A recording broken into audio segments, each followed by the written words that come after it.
ह्या भिकारडीला आत्ताच्या आत्ता पोलिसांच्या ताब्यात द्या. दिराने आणि नंदेने सुनेवर सासूला विष देण्याचा भयंकर आरोप केला. पण कोल्हापूरच्या शाहूपुरी परिसरातील देशमुखवाडा म्हणजेच संपूर्ण शहरात एक प्रतिष्ठेचे नाव.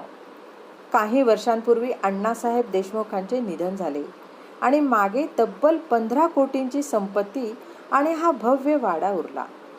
अण्णासाहेबांची पत्नी राधाबाई या अत्यंत खंबीर आणि करारी होत्या. घराची संपूर्ण तिजोरी त्यांच्याच हातात होती. घरात राधाबाईंची विधवा सून गौरी राहत होती. गौरीचा नवरा म्हणजेच राधाबाईंचा मोठा मुलगा सीमेवर देशाचे रक्षण करताना शहीद झाला होता. गौरी अतिशय साधी आणि संस्कारी होती. नवऱ्याच्या मृत्यूनंतर तिने सासूबाईंची सेवा करण्यासाठी स्वतःचे आयुष्य याच घरात वाहिले होते. पण घरातली इतर 2 माणसे मात्र गौरीच्या जीवावर उठली होती. ते म्हणजे राधाबाईंचा लहान मुलगा अजिंक्य, गौरीचा दीर, आणि तिची नणंद पूजा. पूजाचे लग्न झाले होते, पण ती सतत माहेरीच पडून असायची. अजिंक्य आणि पूजा या दोघांचीही नजर त्या 15 कोटींच्या वाड्यावर होती. त्यांना तो वाडा एका बिल्डरला विकायचा होता, पण राधाबाईंचा त्याला सक्त विरोध होता. त्यामुळे अजिंक्य आणि पूजाने राधाबाईंच्या आणि गौरीच्या विरोधात एक अत्यंत भयंकर आणि जीवघेणा कट रचला. तो भयंकर कट आणि मृत्यूचा सापळा. अजिंक्य आणि पूजाला वाटायचे की जर राधाबाई मरण पावल्या तर वाडा आपल्या नावावर होईल आणि दुसरीकडे जर गौरीला घरातून हाकलले तर संपत्तीत वाटेकरी उरणार नाही. त्यांनी रोज रात्री राधाबाईंच्या दुधात स्लो पॉयझन म्हणजेच हळूहळू मारणारे विष मिसळायला सुरुवात केली. दुधाचा ग्लास गौरीच राधाबाईंना नेऊन द्यायची. त्यामुळे हा कट अत्यंत सोपा होता. अवघ्या 15 दिवसातच या विषाचा परिणाम दिसू लागला. राधाबाईंना अचानक एक दिवस भयंकर झटका आला आणि त्या कायमच्या पॅरालाइज्ड झाल्या. त्यांची वाचा गेली आणि त्यांचे संपूर्ण शरीर लुळे पडले. त्या आता फक्त एका व्हीलचेअरवर डोळे उघडे ठेवून बसून असायच्या.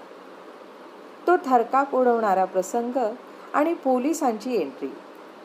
राधाबाई लुळ्या पडल्यावर अजिंक्य आणि पूजाचा मार्ग मोकळा झाला. त्यांनी वाड्याच्या विक्रीचे खोटे पेपर तयार केले आणि राधाबाईंचा अंगठा त्यावर घेण्याचे ठरवले. पण त्याआधी त्यांना गौरीचा कायमचा काटा काढायचा होता. एके दिवशी सकाळी अचानक देशमुखवाड्यात पोलिसांची जीप येऊन थांबली. इन्स्पेक्टर कदम 5-6 पोलिसांसह घरात घुसले. अजिंक्यराव, कुठे आहे ती खुनी बाई? इन्स्पेक्टर कडाडले. अजिंक्यने रडण्याचे खोटे नाटक करत थेट गौरीकडे बोट दाखवले. साहेब, हीच ती राक्षसीण. माझ्या भावाच्या मृत्यूनंतर या भिकारडीची नजर आमच्या 15 कोटींच्या वाड्यावर होती. तिला माझी आई नको होती, म्हणून तिने सलग 15 दिवस माझ्या आईच्या दुधात विष मिसळले आणि आज माझ्या आईची ही अवस्था फक्त या सुनेमुळे झाली आहे. साहेब, तिच्या बेडरूमची झडती घ्या. पोलिसांनी गौरीच्या बेडरूममध्ये जाऊन शोध घेतला आणि तिथे पलंगाखाली विषाची एक छोटी बाटली सापडली. गौरीच्या पायाखालची जमीनच सरकली. नाही साहेब, मी हे काही केलेलं नाहीये. मी माझ्या आईंना विष का देईन? हा अजिंक्य भाऊजी आणि पूजाताई खोटं बोलतायत.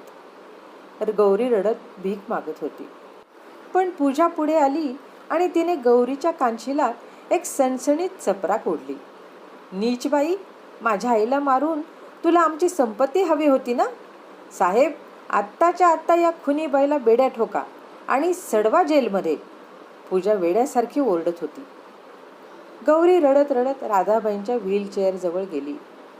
आई, काहीतरी बोला ना आई, सांगा ना, मी निर्दोष आहे. पण राधाबाईंचे शरीर निर्जीव होते. इन्स्पेक्टरने हातात बेड्या घातल्या आणि ते गौरीला अटक करणार. तो सत्याचा स्फोट आणि पायाखालची जमीन सरकवणारा क्षण. इन्स्पेक्टर गौरीच्या हातात बेड्या घालणार तेवढ्यात एक भयंकर कडकडाट हॉलमध्ये घुमला. खबरदार, जर माझ्या लेकीला हात लावाल तर. संपूर्ण हॉलमध्ये स्मशान शांतता पसरली. सर्वांनी मागे वळून पाहिले आणि अजिंक्य व पूजाचा श्वास अक्षरशः घशातच कोंडला गेला. त्यांचे डोळे भीतीने पांढरे पडले. कारण ज्या राधाबाई गेल्या 15 दिवसांपासून व्हीलचेअरवर निर्जीव आणि मुक्या अवस्थेत पडून होत्या, त्या राधाबाई आपल्या स्वतःच्या पायावर खंबीरपणे उभ्या राहिल्या होत्या. आई, तू तू उभी कशी राहिलीस? तुला तर, अजिंक्य भीतीने थरथर कापत म्हणाला. राधाबाई डोळ्यात रक्ताची आग घेऊन पुढे आल्या आणि त्यांनी अजिंक्यच्या आणि पूजाच्या कानशिलात अशा काही चपरा कोढल्या की दोघेही जमिनीवर जाऊन कोसळले.